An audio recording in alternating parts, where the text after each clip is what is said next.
Now the outback of Australia is mainly desert heat and flies. It's a land where the crows fly backwards to keep the dust out of their eyes, where lives are shaped and governed by a harsh nature's savage laws, a place of danger and hidden beauty, a bit like Pollock Shores. That's if you can imagine Pollock Shores covered with kangaroo shit and wild animals roaming the streets. I've been travelling through this desert for 10 hours or maybe more. My throat was as dry as a pommy's bath towel. I was stiff and tired and sore. If old Nick himself had suddenly appeared and said to me, "Hey Jimmy, your eternal soul for this glass of beer," I was said, "Hey Nick, gimme."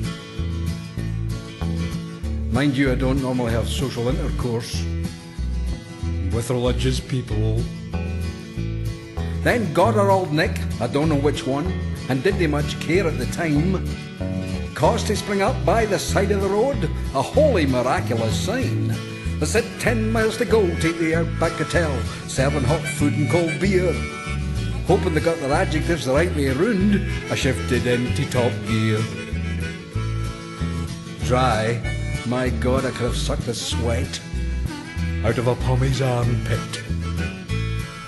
Soon through the dust, a building appeared, surrounded by short scrubby trees, an oasis if ever I saw one, and I know my oasis is. So I parked the car and took off for the bar, like a rabbit being chased by a stoat. Already I could feel the ice-cold beer orgasming its way down my throat.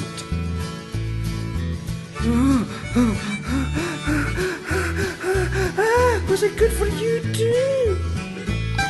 But when I got to that veranda, outside the doorway marked saloon, my ears were suddenly assaulted by a dreadful familiar sound. It caused me to swear and made all the hair on the back of my neck start to bristle, and my thirst just appeared as quickly as a 3-0 lead to Partick Thistle. And my heart as empty as the trophy case. I heard this awful soon. It went,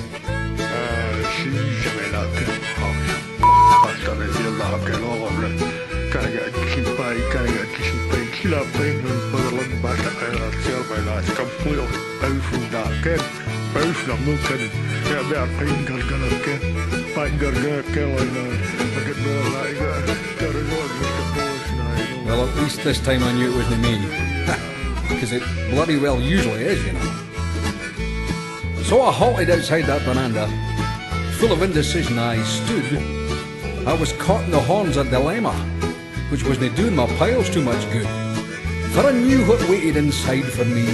I'd seen this movie before, but there's no greater curse than a Scotsman's thirst. So when I went through the door, when I say I went through the door, I've no Arnie Schwarzenegger, you know.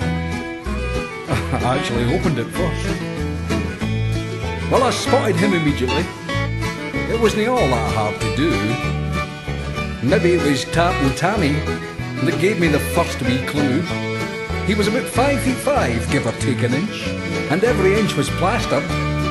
He had a face as red as a well-skelped hearse and a nose like a nuclear disaster. My God, he was ugly. Somebody had hit him with an ugly stick, more than once. Now the bar was noisy and crowded. In fact, it was packed from wall to wall. Not surprising, seeing it was only pub and thousands of square miles of bugger all. So I didn't think that he'd seen me, and I very much doubted that he'd hear, when I leaned over to the barman and said, "G'day, mate, Skinner a beer?" I can pass myself off for an Australian anytime I want to, you know. Mind you, who'd want to? But there's no antenna that's more finely tuned than that of a drunken Scot. It can pick up the faintest roll of an R, the merest hint of a glottal stop. So like a paralytic homing pigeon, weaving from side to side, I watched him stagger through the crowd, and when he got to me, he cried, "Were ye frae, Jimmy, were ye frae? Are you from Mulgai or Mingulay? I'm frae Glasgow mysel, what you know, how can you tell? Were you frae, Jimmy, were you frae? Well, I told him I came from Peebles, and a blank look crossed his blank face. Peebles, where the hell's that, he said. Sounds like a skin disease, no a place. So I told him it was down in the Borders, and he told me this joke about sheep, and sniggered, where's your welly boots then? And I thought to myself, you'll keep. Maybe I should have gone to New Zealand instead. I hear there's a nice class of animal across there. Sheep as well. Then he asked the inevitable question, when were you last game? I didn't pretend to misunderstand him, or any other domicile claim. I was there last year for a month, I said, and heard the longing in his voice. And he said, you know, I've never been back. I chose to leave and I've stood by my choice. Ah, that wonderful stiff-necked Scottish pride. What a great national asset it is. He said, Western Scotland now, oh, stands it where it used to. Oh, Western Scotland now, oh, stands it where it could be. I said nothing much has really changed, apart from a new motorway or two. They've tarted the pubs up a wee bit, and Glasgow's a cultural centre now. Everyone talks like Billy Connolly. That's the influence of TV. He's made a Glasgow accent trendy, which I never thought I'd live to see. Hello there, Your Majesty. How's it going then, Henry? How's your bum for dingleberries and all that? And there's still talk of independence, though it seems mainly to consist of singing Florist Scotland ad nauseam when you're pissed. And there's a little more milk and honey to take the bad taste from the mouth, for watching all the oil and the money drain from the north to the south. You know, the more things change, the more they stay the same. Old Scottish proverb. We're a crowd of useless bastards, and his eyes filled with whiskey tears. We've been kissing English arses for far too many years. If Bruce or Wallace could see us now in the graves to spin the room, and I thought, aye, if they could smell your breath, they'd be digging further down. My God, his breath must have been 150 proof. I should have breathed in a wee bit more. Well, I said I have to be going.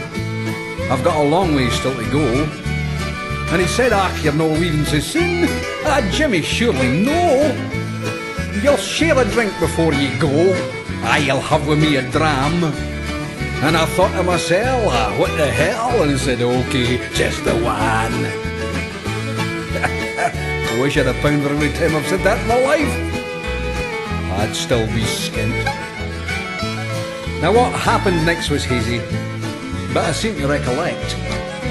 Spent a lot of time being horizontal, which leads me to suspect that we painted that pub tartan as only exiled Scots can do, and I vaguely recall a pair of welly boots and a pissed off kangaroo. Hey Skippy, hold still you bugger.